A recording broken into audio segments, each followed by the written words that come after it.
What if the scariest moment of your life wasn't on a battlefield, but inside your own home? He served his country. He survived war. But nothing prepared him for the day he walked through his front door and found everything silent.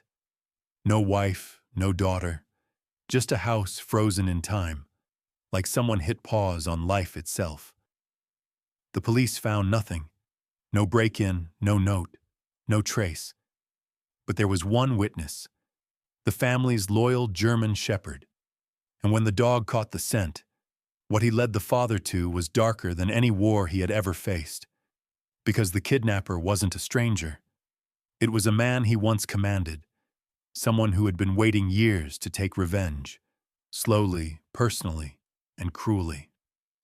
Before this story ends, there will be a fight, a miracle, and one moment you will never forget. If this already gives you chills, stay with me. Click subscribe so you don't miss the full story, and thank you for being here. Every viewer means more than you know. Let's begin. The wind came down from the high ridges like a file against bone, scraping the November air thin over Cedar Ridge, Montana. Late afternoon light bled through a ceiling of low clouds that pressed the small town flat, and the first needles of cold rain blew sideways along Main Street, stinging the skin and turning the gravel shoulders into slick gray paste.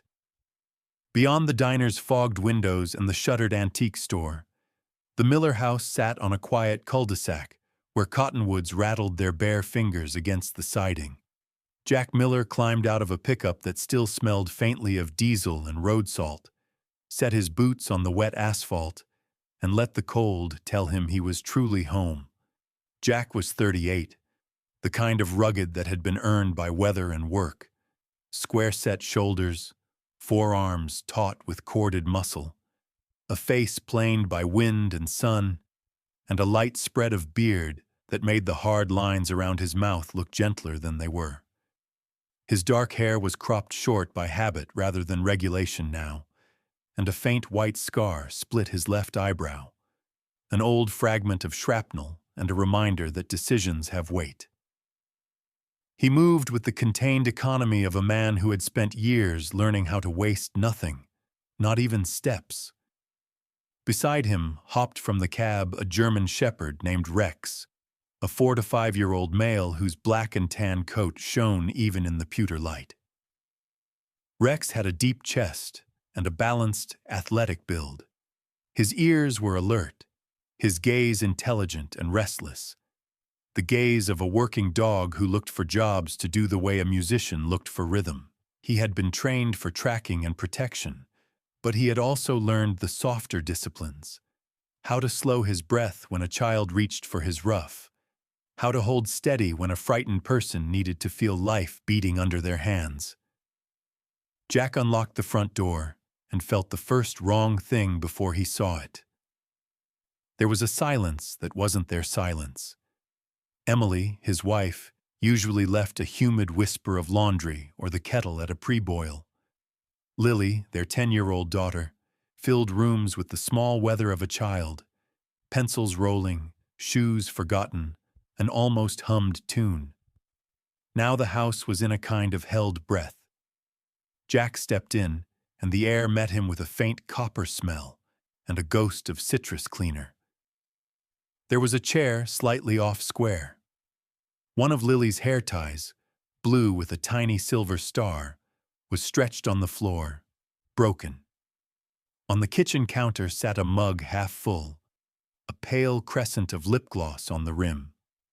Emily Miller was 35, a nurse with steady hands and warm eyes, brown hair usually braided away from her face, the kind of woman who could talk a pain down with nothing but tone.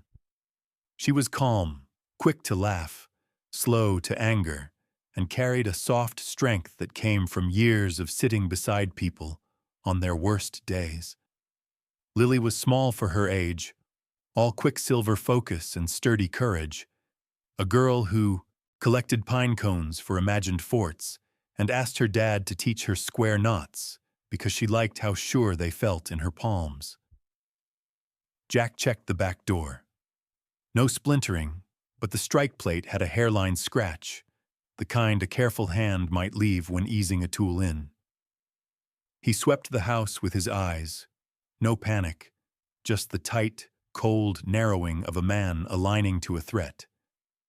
He called the police because that is what you do. Dispatch told him officers were canvassing since early morning, but had found nothing yet. The officer in charge, a middle-aged patrolman named Ryan Cooper, had left a card on the counter with a note. No sign of forced entry. Call if you return. Ryan Cooper was the kind of cop small towns leaned on.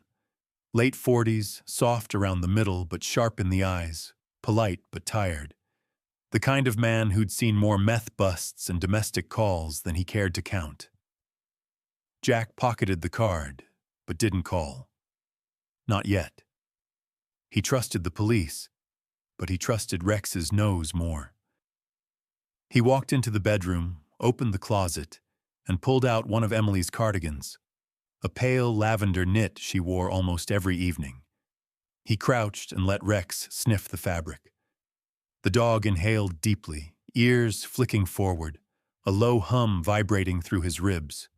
A second sniff, deeper still. Then Rex stood, gave Jack one sharp look, ready, and padded to the front door. They moved through rain-sheened streets, Rex leading, Jack following at a tight, purposeful pace. The dog tracked the scent through an alley behind a bakery, across a strip of muddy grass behind a rundown motel, past the bus stop where a few abandoned candy wrappers pulped against the curb. The smell was moving outward, away from town. Jack saw the first drag mark near the old lumber yard, faint but readable, a heel scuff, not a footfall. Someone had been pulled or stumbled. Nearby, caught in a chain-link fence, was a scrap of gray duct tape. Jack pocketed it. Rex pushed on, crossing the service road into the outer ring where houses grew farther apart, and the forest leaned closer. The kind of place where rental cabins and forgotten sheds sat with their lights off for months. The scent trail led to a weathered two-story house with peeling paint and a sagging porch awning. No cars out front. A trash can knocked over. But what drew Jack's attention was subtler. A cheap solar light with its panel angled toward the street. Not to charge it, but to watch. He kneeled behind a tree and studied the house through the rain. There were cameras, homemade setups, wired from corners of the porch into the attic vent. Someone paranoid, someone expecting company. Rex's ears twitched. He sniffed again, harder, sharp, and focused, then let out a quiet, alert bark. Just one syllable of sound, the kind he used when something was more than familiar, when something was known. Jack froze. There was only one other scent Rex reacted to like that. One man the dog had trained beside for months before Jack ordered him off duty permanently. Travis Cole. A former lance corporal, younger than Jack by 5 years, fast and ambitious but reckless. A man with a smile that went too quickly to a sneer. Travis had been court-martialed and stripped of rank after Jack reported multiple violations: abuse of authority, smuggling contraband, endangering a civilian informant. Travis hadn't forgiven him. Jack had seen it in the man's eyes during the discharge hearing. Not anger, but something colder, a patient promise of repayment. Now the smell of that man was on the same trail as Emily and Lily. The cold rain suddenly felt warmer than the heat spreading across Jack's skin. He didn't need the police report to finish the equation. Travis hadn't taken Emily and Lily to kill them. Not yet. He had taken them because losing them would break Jack slower than death. Jack lowered his voice and touched Rex's flank. "We found him," he murmured. Rex didn't bark. He only stared at the dark windows of the house, muscles taut, waiting. The storm deepened. Night crept in around the soaked branches, and Jack understood. The game had already begun, and he was already late. Jack stayed crouched behind the tree line, the rain threading through the branches in cold silver lines, while Rex lay beside him, ears rotating like small radar dishes. The abandoned-looking house ahead of them was quiet, but it wasn't the quiet of emptiness. It was the quiet of arrangement, of someone believing they were safe enough to leave a trap unattended. Jack studied the windows again, letting his eyes adjust to the gloom. One camera wired into the porch beam, another angled from the eaves toward the gravel driveway. Crude wiring, low budget, battery-powered, probably no live feed.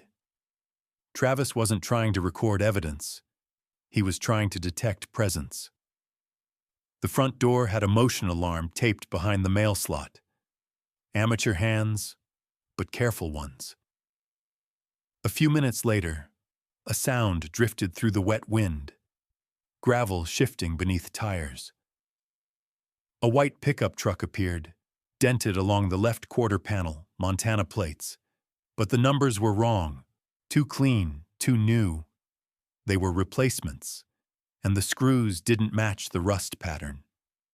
A fake registration, probably bought off some backroad mechanic or lifted from a junkyard. Jack watched, memorizing the dents, the sticker residue, the way the rear bumper sagged half an inch lower on the driver's side. These were things you remembered when you needed to track a vehicle across counties. The truck left again. No driver visible, just the engine noise sinking away into the rain. So Travis was not home. That was information Jack could use. He circled the yard, staying low, boots sinking in the mud. The back of the house sat closer to the forest edge, where the yard sloped into pine needles and wet earth. There, behind the kitchen window, was a rusted fire escape ladder leading to a back porch. Below it, Rex pawed at the ground, then looked to Jack and gave a quiet huff. The scent trail was strongest here. If Emily and Lily were inside, this would be the exit route. But it was also where Travis would expect Jack to come in. Jack pulled a compact night vision monocular from his pack, one of the few things he had kept from the service. He swept the windows. No heat signatures, but the glass was thick and old.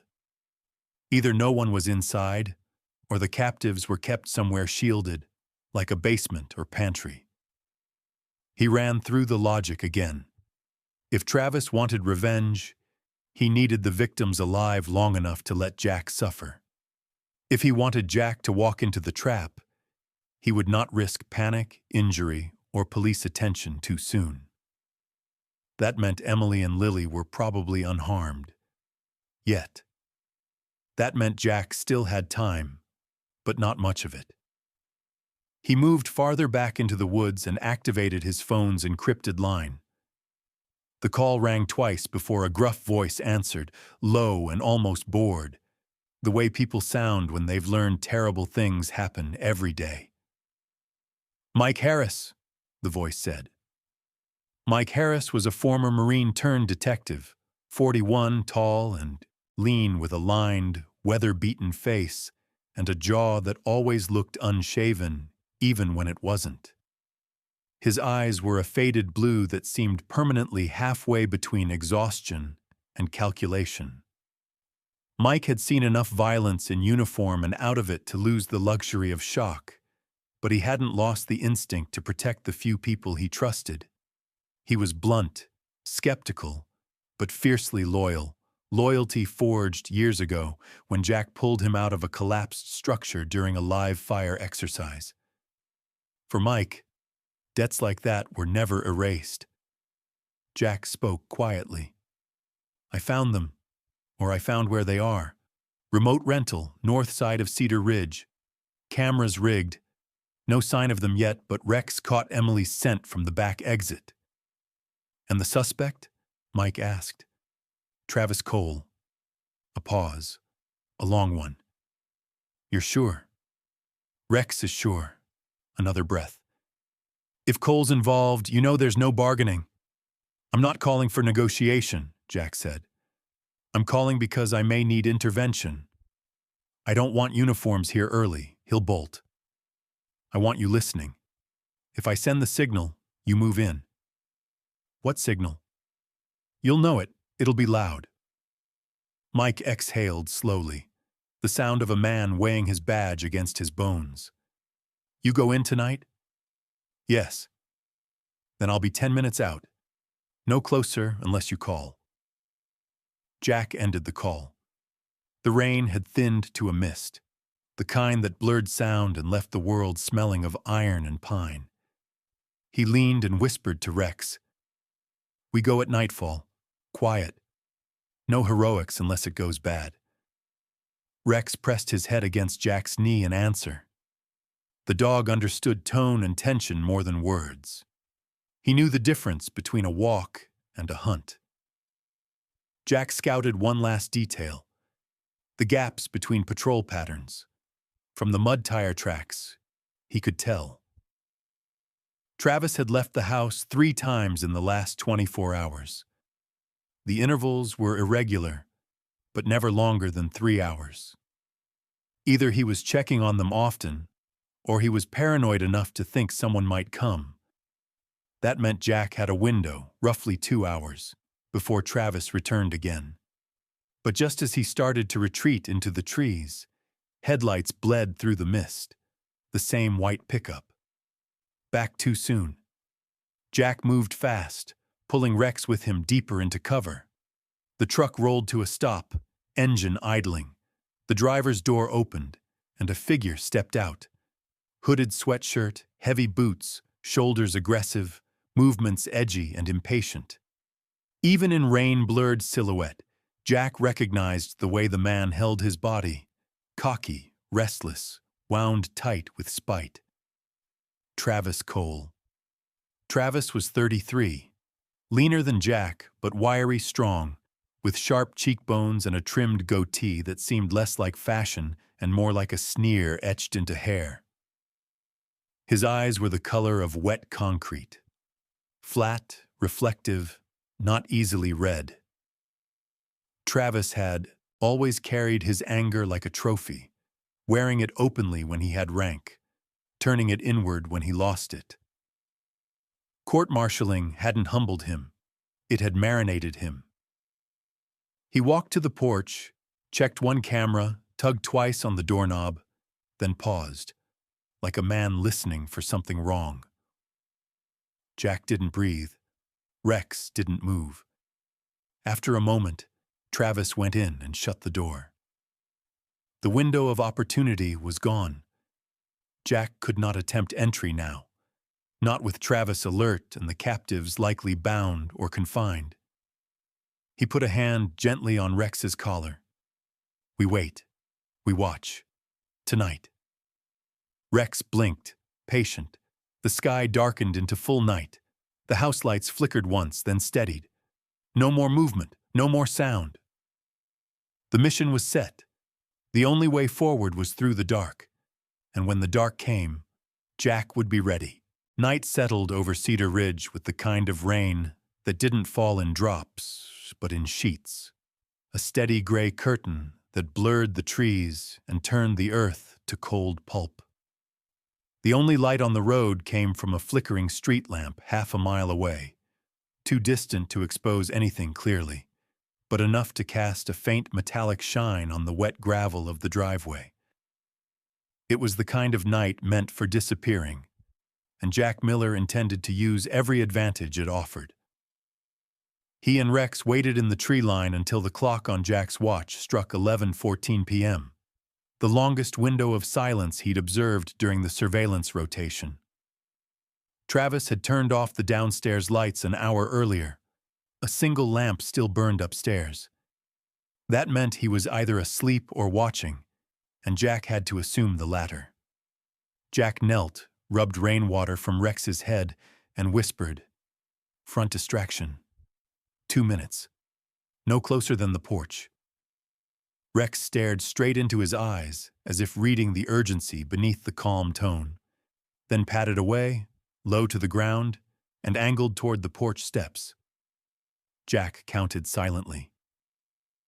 On the 15th second, Rex let out a sharp series of barks, not frantic, not panicked, but loud and insistent, the kind of sound calculated to pull attention, a dog challenging territory, a dog someone recognized. Jack moved when the cameras twitched, the tiny red lights adjusting focus toward Rex. While the front of the house watched the noise, Jack circled wide, boots sinking in the rain-soaked grass, his breath steady and slow.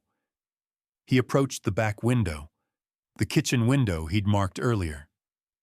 The frame was old wood, swollen slightly from weather, easy to pry without breaking glass. He slid his knife in, lifted, and the lock gave way with a soft click. He slipped inside, landing silently on tiles slick with damp air. The kitchen smelled of stale bread, metal, and something faintly chemical, industrial cleaner or maybe disinfectant. That made sense. Travis would not want blood smell lingering if his plan involved long emotional torture rather than quick violence. Jack waited, listened. No footsteps above, no voices, only the soft hum of a refrigerator and the muffled barking of Rex still playing out front. Perfect. He moved down the narrow hall, switched off a single breaker on the panel, just enough to kill the back half of the house, not the whole grid. Total blackout would alert Travis instantly. Selective darkness just made the hallway one shade more dangerous. He opened a pantry door and found what he needed. A bag of fluorescent tracking powder, something he had brought, not something already there. He sprinkled it lightly along the floor, the kind that glowed faint neon under UV light and clung to boots. When Travis returned, the footprints would tell Jack every room he entered. Jack had learned long ago, you don't need to know where a man is if you know where he will step. The storage room was behind a partially blocked doorway, locked but not reinforced. One kick with controlled force, and the latch snapped. Inside, lit only by Jack's small penlight shielded with tape, he saw two shapes, Emily and Lily. Their wrists were zip-tied but not bruised, their faces pale, but eyes alert. They were conscious. That mattered. Emily lifted her head first. Even in the dim beam, he saw the grit in her eyes. She was scared, but she was not broken. Lily stirred beside her, hair matted to her forehead, cheeks streaked where she had cried earlier but stopped once she realized crying did nothing. Jack cut the ties in 3 silent motions. Emily leaned in, whispered against his ear, voice thin. He checks every 2 hours. He leaves his phone off. He talks to himself. He has a plan. Jack nodded once. He didn't have time for comfort. Just instructions. You leave when I say. No noise, no running. You hide first. He opened the wall panel he'd marked earlier. A built-in cupboard, deep enough for 2 small bodies, narrow enough that no one would think to look unless they knew it existed. Emily hesitated, not from fear, but from instinct, to stay beside Jack. He looked at her, not like a soldier, but like a husband. You're alive because he wants me desperate, but he won't keep you alive once he has me. You stay hidden. No heroics. Emily didn't argue. She just took Lily's hand and pulled her inside the cupboard, huddling low. Jack slid the panel shut, leaving only a thread of air. Then he heard it. Not footsteps, tires, gravel, fast. Rex's barking stopped. That meant Travis had recognized the sound, the pattern, the dog. Jack moved back to the kitchen just as the front door slammed open. He could hear Travis swearing, boots stomping, the sound of a safety being thumbed off a pistol. The rain had covered Jack's entry, but the barking had exposed the threat. Jack killed his flashlight and crouched behind the counter, breathing slow, pulse even. The hall was dark, but sprinkled now with a near-invisible dust that would glow the moment Travis stepped through. And then the heavy boots did. 1 step, 2, 3. The powder lit faint turquoise beneath him like a trail being written in real time. Travis paused. "I know that dog," he muttered, voice low, sharp, unhinged. "I know that damn dog." Jack could see him now in silhouette. Damp hoodie, pistol raised, jaw clenched so hard, the outline of his teeth showed through his cheek. Jack prepared to move, but the door behind Travis slammed again, harder this time. Travis wasn't alone. Someone had come back with him. The mission had just become twice as dangerous, and the window twice as small. Jack tightened his grip, slowed his breath, and waited for the exact second darkness became advantage instead of trap. The break-in was over. The confrontation had begun. Travis Cole moved through the hallway with the slow, deliberate rhythm of a man who expected danger, but believed he could handle it. The pistol in his right hand tracked the darkness, while a narrow beam flashlight in his left swept across the walls in sharp, slicing motions. Rainwater still clung to his hoodie, dripping in steady taps onto the hardwood floor. His breath was tight, steady, violent in its control. Behind him stepped another man, taller, broader, and heavier, the kind of bulk earned not in a gym, but in years of labor. His name, spoken once in a prison record Jack had read months ago, was Derek Vaughn. Derek was in his early 40s, built like a loading dock pillar. Thick neck, shaved head, skin weathered the way leather gets when salt and sun take turns. His jaw was squared, covered in 2-day stubble, and a faded tattoo of a serpent curled up from beneath the collar of his jacket.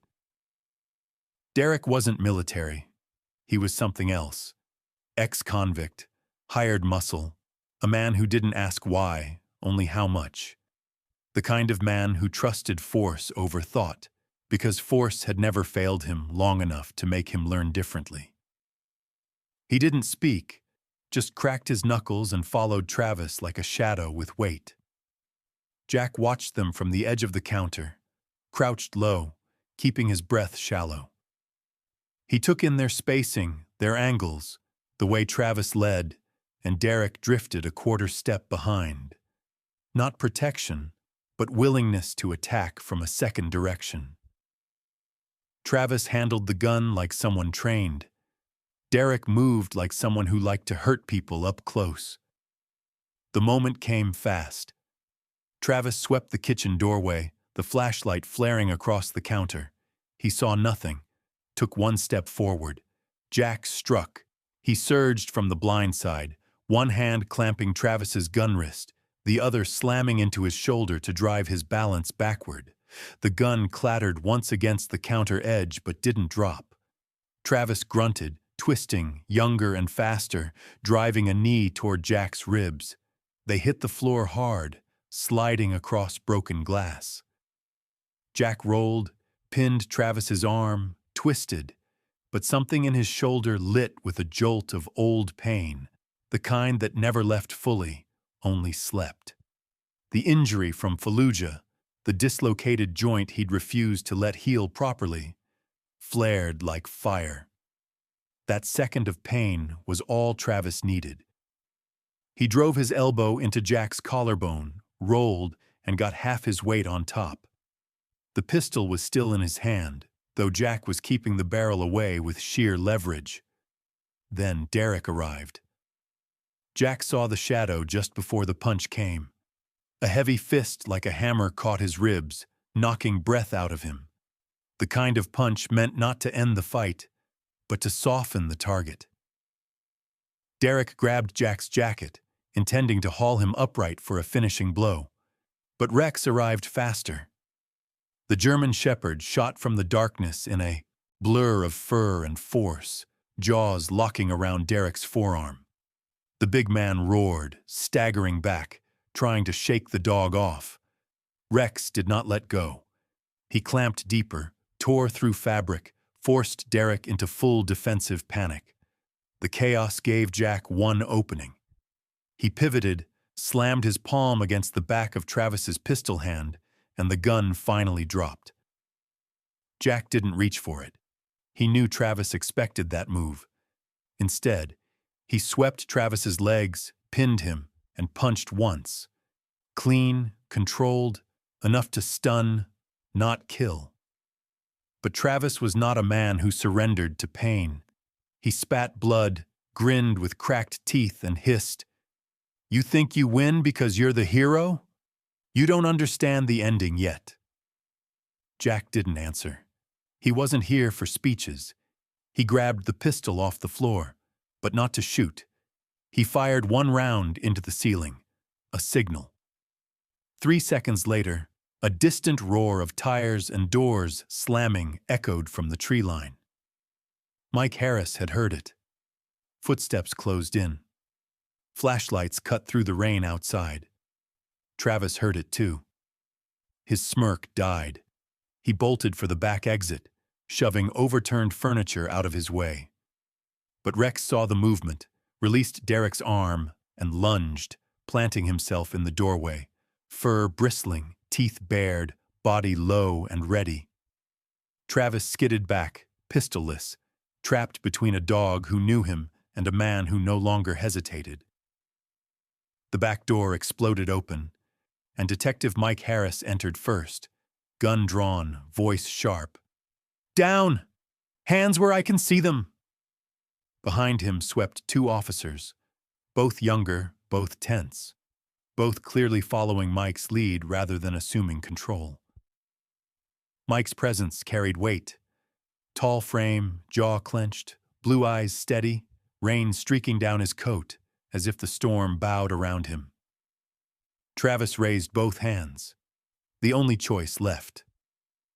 Derek, clutching his mauled arm, tried to run. Rex blocked him too. This time he didn't bite, just growled, deep and primal, the growl of a creature who knew the difference between threat and surrender. Mike cuffed Travis himself. No words, no anger, just procedure. Jack stood, shoulder throbbing, chest burning, but steady. Emily and Lily were safe. The house was no longer a trap, and the man who had planned to break him was now the one being carried out in silence. The storm broke just before dawn, leaving the air washed clean and raw, the kind of cold that made every sound sharper. The police cars still idled in the driveway, their red-blue lights dimmed now to a quiet, repeating pulse. Inside the rental house, the chaos of the night was being catalogued. Evidence bags sealed, photographs taken, statements recorded. The immediate danger was gone, but the aftermath was only beginning. Travis Cole sat cuffed in the back of a patrol SUV, head tilted against the window, jaw bruised, eyes burning with a silent venom that made even the young officer assigned to watch him shift uncomfortably. The officer, Deputy Carla Jensen, late 20s, sharp-eyed, short auburn hair tucked behind her ear, kept her stance professional, but her expression carried a mix of disgust and pity. She was new enough to still feel things, old enough to know she shouldn't show them. Carla was built small but sturdy, freckles across her nose, the kind of person who read people before she spoke to them. She kept one hand resting lightly near her holstered weapon, not out of fear, but out of habit. Training layered over instinct. On the hood of Mike's unmarked cruiser, the collected evidence lay in orderly rows, rolls of duct tape, zip ties, a burner phone with wiped call logs, a fake lease agreement for the house, and a cheap sports camera containing dozens of time-stamped recordings. Mostly the street outside the Miller home, sometimes Emily pushing a cart at the grocery store, sometimes Lily walking home from school. All of it documented, all of it deliberate. Mike Harris stood beside the spread, flipping through a folder handed to him by another officer. His tired blue eyes scanned each page with a kind of resigned certainty. He wasn't improvising, Mike said, voice low but edged. He's been building to this for months. License plates swapped every 2 weeks. Cash-only rentals. No cell activity for days at a time. He looked up at Jack. You were the one missing piece. Without you in place, he didn't have an ending. Jack stood calm, arms crossed, shoulders still aching under his jacket. He wanted me to feel it before he finished it, he said. No anger, just truth. Emily and Lily stood close together near the porch steps, wrapped in blankets provided by paramedics. Emily's face was pale but composed, her brown hair damp from the rain, her eyes steady every time they found Jack's. Lily leaned against her mother, but she no longer looked afraid, only tired, as if the night had taken something from her, but had given something back too. The knowledge that the world was dangerous, but not hopeless, not while her father and Rex existed. Rex sat beside Jack, calm again now that the adrenaline was gone. His fur was still damp, his chest rising and falling with slow, heavy breaths. He looked not like a creature who had just saved lives, but like one who had simply done what he was built to do, protect, endure, wait for the next command. His ear twitched whenever Lily spoke, as if he were still guarding her voice. Jack finished signing the witness statement and handed the clipboard back to Mike. So that's it, he said, not as a question, but as a closure he needed to hear out loud. For this part, yes, Mike replied. Cole will be charged with kidnapping, conspiracy, unlawful surveillance, illegal weapons possession, and a half-dozen other counts. The Fed branches will want a piece of him too. He paused, looking at Jack with the kind of respect reserved for people who'd already proven themselves. You did everything right. You kept them alive. Jack didn't answer right away. He looked at Emily, at Lily, at Rex, and for the first time since stepping into the empty house the day before, the tension left his eyes. Mike extended his hand. Jack took it. No salute, no rank, just shared history. A paramedic approached. Evan Boyle, mid-30s, sandy hair, kind eyes behind fogged glasses. He did a quick visual check on Jack's shoulder, noting the stiffness in his movements. Evan had the soft voice of someone who'd spent years talking people through shock. You should come by the clinic later, he said. If that's an old injury, tonight probably made it new again. Jack gave a small half-smile. I'll walk in, not ride in. Stubborn type, Evan said, not judging, just observing. Military? Used to be. That explains it, the medic replied, already turning back toward his ambulance. You people never retire. You just change battlefields. The sky had turned from charcoal to silver, the first hint of sunrise smearing pale light over the rooftops. The rain-soaked ground reflected it like glass. Jack walked toward Emily and Lily, Rex falling into step at his side. Emily reached out first, fingers cold but anchored with relief. Lily hugged his waist, burying her face in his coat, the way she used to when thunderstorms scared her. No words, none needed. When they finally returned home, the porch creaked under their steps. The storm clouds were breaking apart, letting soft morning spill through like forgiveness. Jack reached into the small wooden box by the door and pulled out the one thing he hadn't decided what to do with until now. His old Marine Corps name tag, metal scratched but still readable. He looked at Rex, then at the small hook on the wall where the dog's collar hung when he slept indoors. Jack hung the tag beside it, not as a memorial, as a declaration. The war was over. The mission was different now. And he wasn't fighting it alone. Sometimes the greatest battles are not fought on foreign soil, but in the quiet corners of our lives, inside the walls of a home, inside a wounded heart, or inside the memories we try so hard to leave behind. And yet, even in the darkest hour, help can come in the smallest form. A loyal dog, a single friend who still answers the phone, a family that refuses to stop believing, or a strength we never knew we had. Some people call that luck, but many of us know it's grace. A reminder that God doesn't always calm the storm. Sometimes He lets the storm come, so we remember who walks with us through it. Jack didn't win this night because he was strong. He won because he wasn't alone.